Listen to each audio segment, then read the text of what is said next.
Hello again everyone, and welcome back to the InDesigner, the videocast that provides information, instruction, and insight for designers using and learning Adobe InDesign. I'm your host Michael Murphy, graphic designer and Adobe certified expert in InDesign CS2. And this, at long last, is episode 44. That's a wrap. I've been insanely busy since the last episode, and I apologize for the delay in this one, but let's just move on and jump right in.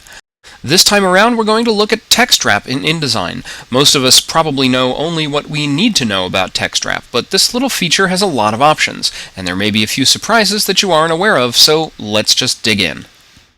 In this layout, I have a pull quote to which I want to apply a text wrap. In the Text Wrap panel, the current option, which is the default, is No Text Wrap. Next to that is the Wrap Around Bounding Box option. With that selected, the text is pushed away from the pull quote, but it runs right up to the very edges of the frame. To put some distance between the pull quote frame and the body copy, I use the offset fields in the Text Wrap panel. In CS3, this chain icon will keep all settings the same. In CS2 or earlier, you'll have to enter the values individually. I'll increase the offset on all sides to 0.1875 inches. Notice this extra object around the outside edges of the frame. This is called the wrap object, which is made up of lines, points, and Bezier curves just like Illustrator artwork. It's also fully editable using the Direct Selection tool.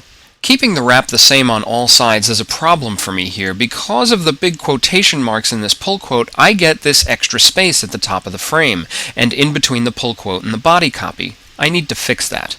In the Text Wrap panel, I'll turn off the Make All Settings the Same option and apply a negative offset value to just the top of this frame, bringing the wrap object down inside the text frame, giving me a nice even wrap all the way around.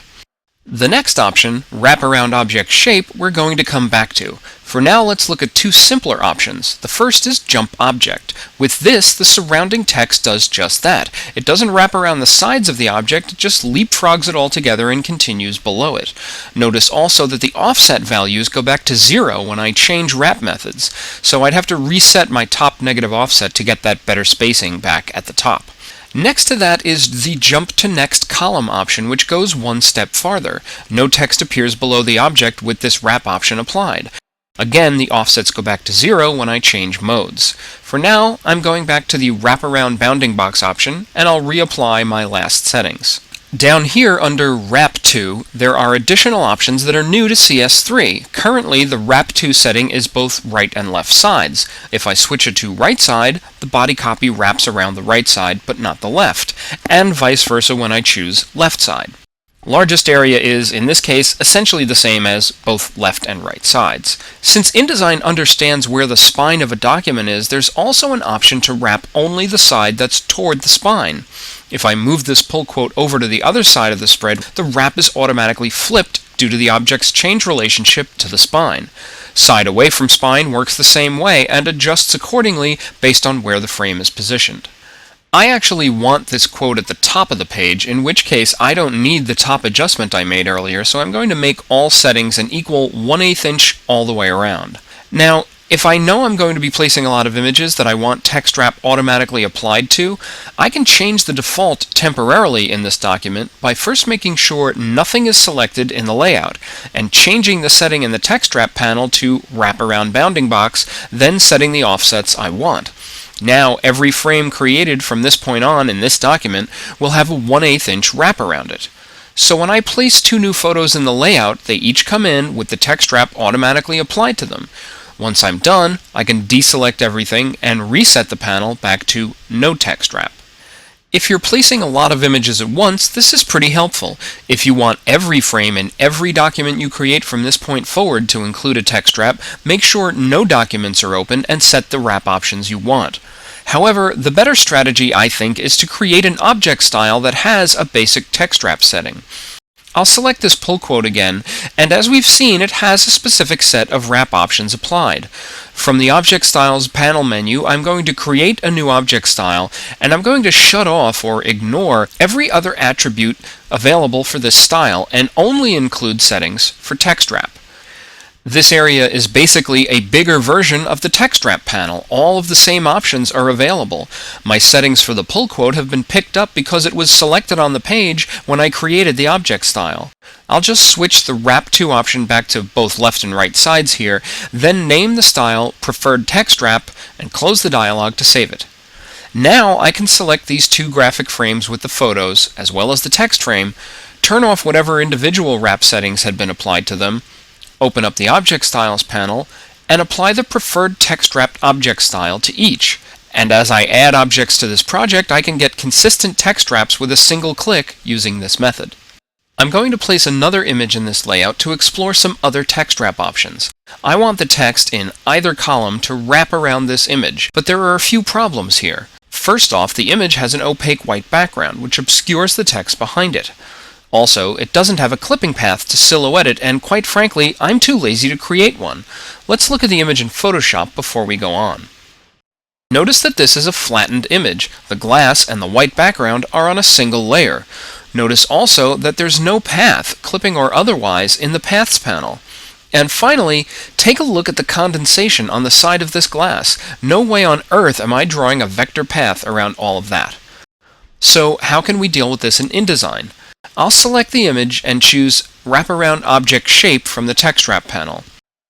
Notice that using this wrap mode, I get only one offset value for the shape. Whenever you use this option, this is all you get. The offset value applies to every contour of the object. There's no top, bottom, left, or right. Also, this wrap object is still based on the shape of the frame, not the glass. Under Contour Options, which became available when I selected this wrap method, it's set to Same as Clipping. Well, we've established that I don't have a clipping path in this image, so it considers the frame edges to be the clipping for this object. So I'll go change that to Detect Edges, and InDesign will look for edge pixels that define the image versus the white background. This is actually a pretty good wrap object, but there are some problems. Because the head on the beer is also almost white, InDesign doesn't do such a great job maintaining an accurate edge in that area, although it does exactly what I want all the way down the rest of the glass. At the bottom, however, it goes all squirrely on me again. It just doesn't know what to make of this reflection. And let's not forget the big picture. It still has a white background and is covering up my text. Solving that part's easy. I'll just move this object down to a layer below my text frames. This is one of my favorite things about text wrap in InDesign. Objects do not have to be on top of what you want wrapped around them. They can be behind it on the same layer or on any layer beneath it. This is why I don't draw clipping paths anymore unless I absolutely have no choice. Now my text is wrapped around the glass, however imperfectly. To get it just right, I'm going to go back to Photoshop to get this just how I want it in the laziest possible way. Using the Magic Wand tool and a very low tolerance setting, I'll make a crude but good enough selection of the white around the glass, then invert that selection to get the glass itself. This selection's very rough, so I'm going to distance it away from the glass by expanding it out 12 pixels. That way, I keep all of my subtle details on the edge of the glass included in the selection. I'm also going to subtract the reflection area from this selection, then save it with the name Rough Glass Outline. That makes the selection an alpha channel, which you can see here in the Channels panel. I'll save the file, then go back to InDesign, where it's updated automatically, and change the contour options from Detect Edges to Alpha Channel. InDesign automatically chooses the Rough Glass Outline channel since it's the only one in the Photoshop document. Since I have extra space around the glass in that channel, I can make my offset value very small to get the right wrap. And now the text wraps nicely all the way around the glass. But we're not free of problems yet. This wrap object is pushing part of my quote over the wrong way. Homer Simpson should be aligned right, but it can't be with this wrap here. To fix this, I get to use my second favorite aspect of InDesign's text wrap.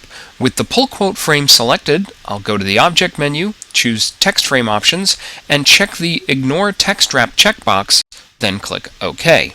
Now this frame is immune to any text wrap applied to this beer glass or any other object in the file, and my text is exactly where it's supposed to be. Let's take a look at an alternate layout of this spread to explore some other text wrap options. In this version, the large Pilsner glass uses Detect Edges for its contour option. But since no type interacts with it up here where the white causes the wrap object to be a little funky, I have no need to fix that.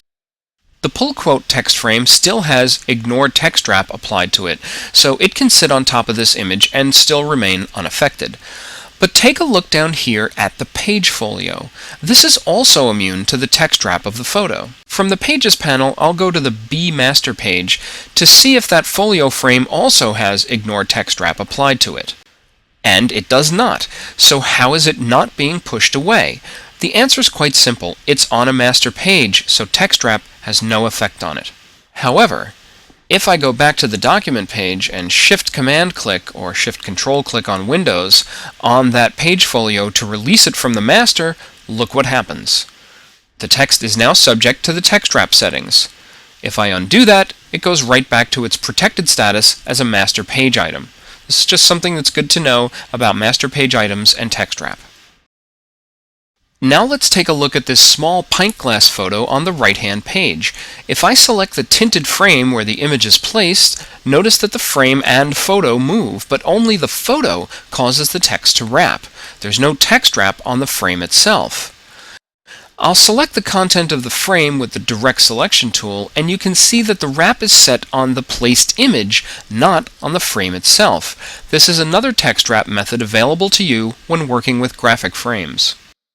Another little-known text wrap-related option is buried in the Layers panel of all places. The photos of this Pilsner glass and the pint glass are on this Background Images layer. If I choose to hide that layer, the effects of their respective text wraps remain in place. If that's not what I want for some reason, I can go into the layer options for this layer and check the Suppress Text Wrap When Layer is Hidden box. Now, when I hide the layer and the images on it, I also disable the text wrap until the layer is showing again. On another page in this layout, I have a sidebar text frame that I want to justify vertically, so that the text will fill the frame top to bottom regardless of the leading used. I can apply that right here from the control panel, and you can see the result right on the page. Over here in the pasteboard, I have a silhouetted image that has a text wrap applied to it. Watch what happens once the wrap object comes in contact with the vertically justified text in this frame. The vertical alignment breaks. In fact, none of the vertical alignment options are available for frames that interact with a text wrap. The settings can't be changed for the frame, and no matter what setting existed on the frame previously, all text aligns to the top. I don't have a fix for it, I'm just letting you know what to expect. This layout uses the last few features I want to demonstrate. On the right-hand page, behind this text frame, there's an InDesign shape used as background art that's actually placed on the master page. I'll put the text back over this object and watch what happens when I release the shape from the master page. Two things are going on here. First, an object that wasn't forcing a wrap on the document page now does. Second, this wrap uses the invert option, so that instead of pushing text away from the outer edges of the object, it pulls the text inside the object bounds. If I turn invert off, the text gets pushed back outside of the object shape. On the master page for this layout, let's look at the object itself. There's an option in the Text Wrap panel menu, Apply to Master Page Only, that prevents items on master pages with a text wrap from affecting items on document pages unless they're released from the master page, as I did in this example. Before I wrap this episode up, no pun intended, here's a couple of other quick things you should also know about text wrap. First, text wrap has no effect on footnotes or on tables or the text within tables. Now, I don't really care about the footnotes part, it kind of makes sense to me, but I really hope that table behavior changes in the next version. It would be nice to see that kind of functionality added in CS4, considering how creative you can get with tables and text wrap. Okay, that really is a wrap for this episode, but before I go, I'd like to mention that I'll be speaking in Washington, D.C. on November 8th at the InDesign User Group meeting. If you're in the area and want to attend, go to InDesignUserGroup.com for more information. I'll be back in a few weeks with a new videocast. In the meantime, feel free to post your comments or questions about this or any other episode on the blog at InDesignSecrets.com/TheInDesigner, and check out all the other great tips, tricks, and information on the site while you're there. You can also email me at info@theindesigner.com or look for me on AIM or iChat as The InDesigner. Until next time, this is Michael Murphy for the InDesigner Videocast and InDesignSecrets.com. Thanks for watching.